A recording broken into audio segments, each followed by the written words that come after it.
What if I told you that during Prohibition, some Americans turned ordinary food into secret survival tools? What if the most dangerous thing in your kitchen wasn't a weapon, but a loaf of bread? And what if some foods became so suspicious that owning them could attract unwanted attention from authorities? Today we're counting down 12 illegal homemade foods Americans made to survive Prohibition. Some were clever, some were risky, and one was so common that millions of people used it without realizing how close they were to breaking the law. Stay until number 1, because it might be the most surprising food on this entire list. Let's begin. Number 12. Raisin bricks. During Prohibition, large blocks of compressed raisins became incredibly popular across America. On the surface, they looked harmless, just dried fruit packed tightly together. But everyone knew the secret. When mixed with water and stored for a period of time, the raisins could naturally ferment. Manufacturers often printed suspiciously detailed warnings explaining exactly what people should avoid doing. Ironically, those warnings sometimes acted like instructions. This was not food. This was survival.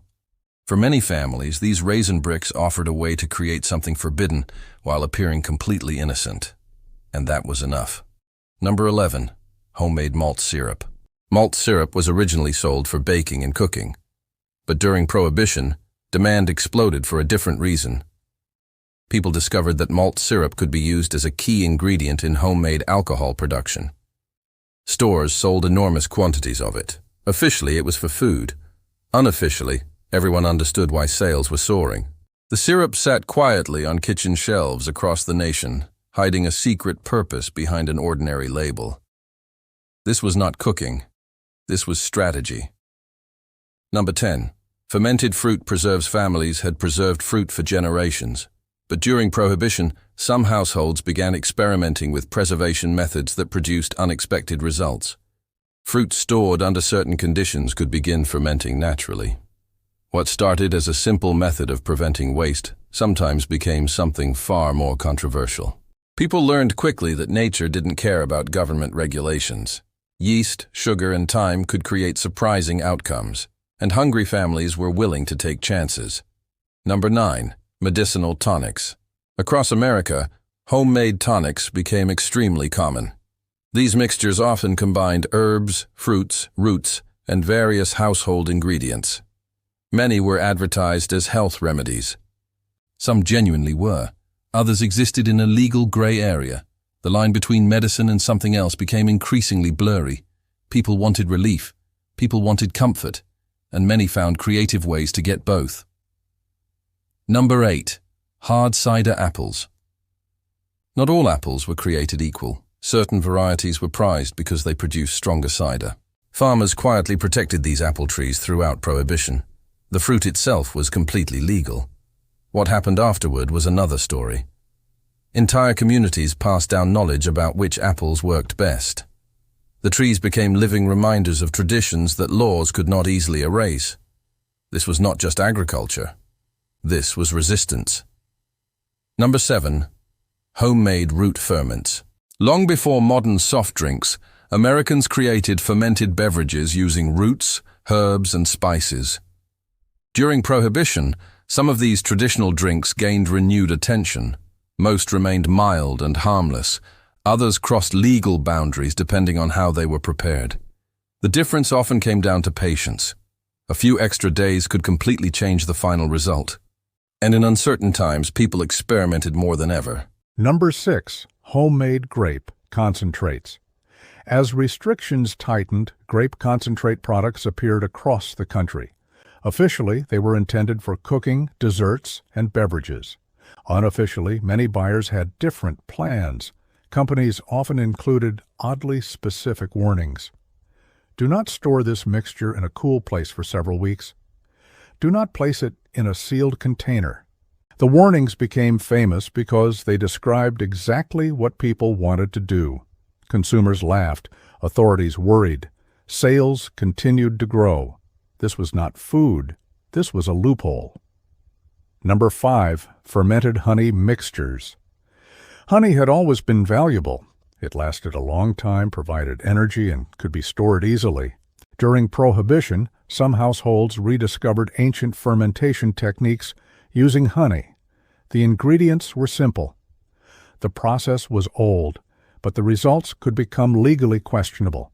For struggling families, honey represented more than sweetness. It represented self-sufficiency, and self-sufficiency was difficult to regulate. Number 4. Secret kitchen vinegar batches. At first glance, vinegar seems completely harmless, and most of the time it was. But vinegar production often began with fermentation. That fact created suspicion in some areas. People making perfectly legitimate vinegar occasionally attracted unwanted attention. Neighbors whispered. Inspectors asked questions. Simple food preparation suddenly felt risky. Imagine living in a world where making vinegar in your own kitchen could make people suspicious. That was Prohibition America. Number 3. Homemade fruit wines. By the late years of Prohibition, many Americans had become experts at working with whatever fruit was available. Apples, peaches, berries, pears. Nothing went to waste. Families transformed surplus fruit into products that lasted longer and provided value during difficult times. The process was simple enough to spread through word of mouth.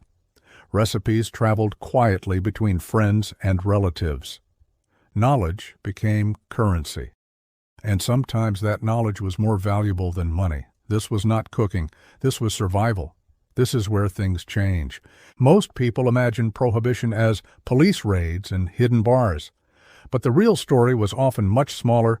It happened in kitchens, basements, barns, and family gardens. Ordinary people found extraordinary ways to adapt.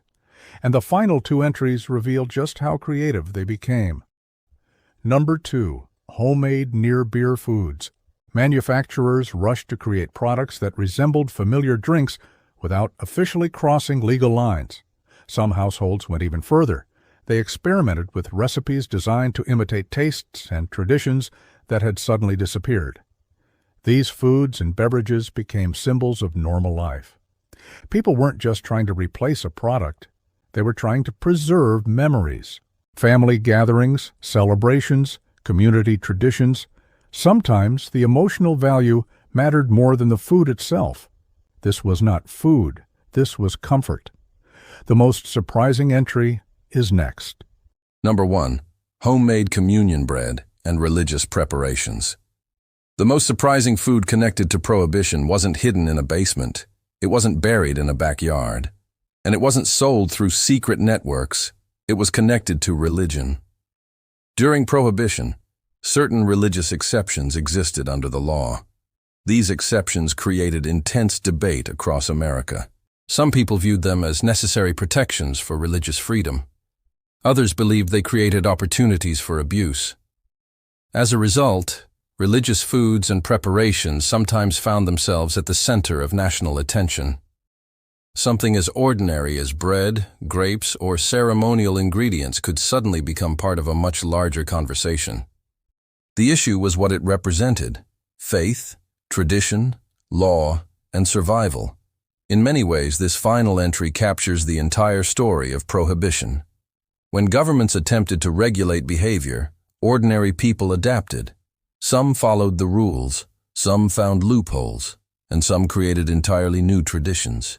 Because throughout history, people have always searched for ways to preserve the things they value most. This was not food. This was survival.